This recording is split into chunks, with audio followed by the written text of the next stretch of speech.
In the day's other news, Israel's prime minister is facing new pressure from within his own ranks. The National Unity Party of Benny Gantz, who sits on Benjamin Netanyahu's war cabinet, said today that one of its lawmakers filed a motion to dissolve parliament. In a statement, the party said, quote, "Netanyahu, it's not too late to come to your senses.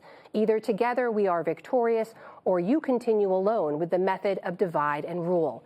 The move follows an ultimatum that Gantz issued in May, demanding that Netanyahu lay out a post-war plan for Gaza by June 8th. Back here, the U.S. State Department today renewed its own calls for a plan. It is imperative that our partners in Israel have a vision for what the day after this conflict is going to look like, and steps are taken to do whatever we can to help get the region out of this endless cycle of violence. In the meantime, Slovenia's government endorsed a plan to recognize a Palestinian state today. It requires approval by the country's parliament to take effect. That comes just 2 days after Spain, Norway, and Ireland officially recognized a Palestinian state, which Israel has condemned. Police in Detroit dismantled a pro-Palestinian encampment at Wayne State University this morning. Officers arrested at least 12 people after organizers refused to leave and declined offers to meet with university officials. The university's president cited health and safety concerns and disruption to campus operations as justifications for the crackdown. The UK has joined the European Union and human rights groups in criticizing the conviction of 14 democracy activists in Hong Kong. They are among 47 people charged under a 2020 national security law that was drafted by China. Several of the activists were seen entering court ahead of the ruling. They were convicted of conspiracy to commit subversion for their involvement in an unofficial primary election in 2020. Britain's Minister for the Indo-Pacific said today that the verdict, quote, sends a message that Hong Kongers can no longer safely and meaningfully participate in peaceful political debate. The convicted face a maximum sentence of life in prison. Boeing officials spent 3 hours today presenting the Federal Aviation Administration with steps they'll take to address safety and quality issues. The FAA gave Boeing 90 days to come up with a plan after a door plug blew out during an Alaska Airlines flight in January. Since then, company whistleblowers have raised concerns about Boeing's safety culture.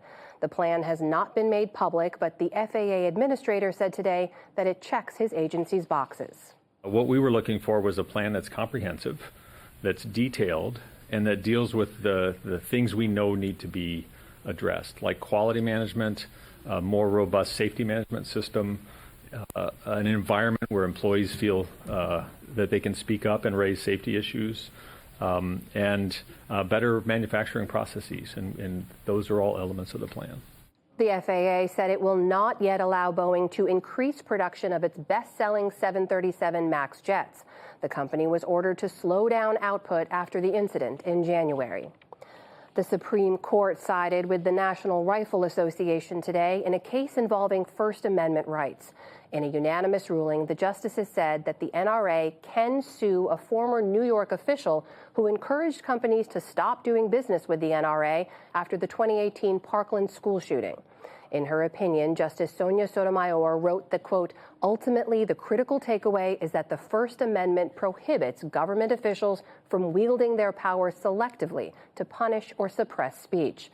However, she added that the ruling does not shield the NRA and others from regulation. Supreme Court Chief Justice John Roberts has declined an invitation to meet with Senate Democrats to discuss flags flown outside Justice Alito's homes.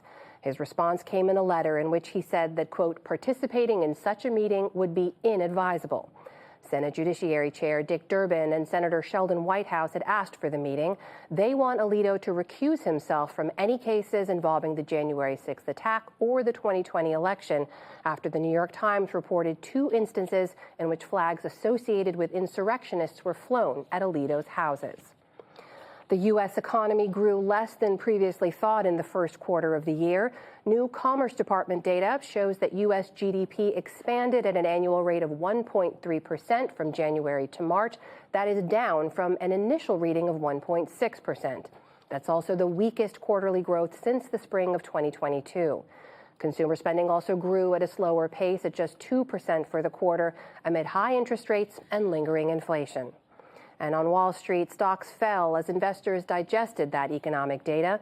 The Dow Jones Industrial Average dropped 330 points to close at 38,111. The Nasdaq fell 183 points, or more than 1%. And the S&P 500 gave back 31 points. Still to come on the News Hour. Rising costs and a supply shortage limit first-time buyers' ability to purchase a home. And Nobel Prize winner Maria Ressa on the future of journalism and democracy.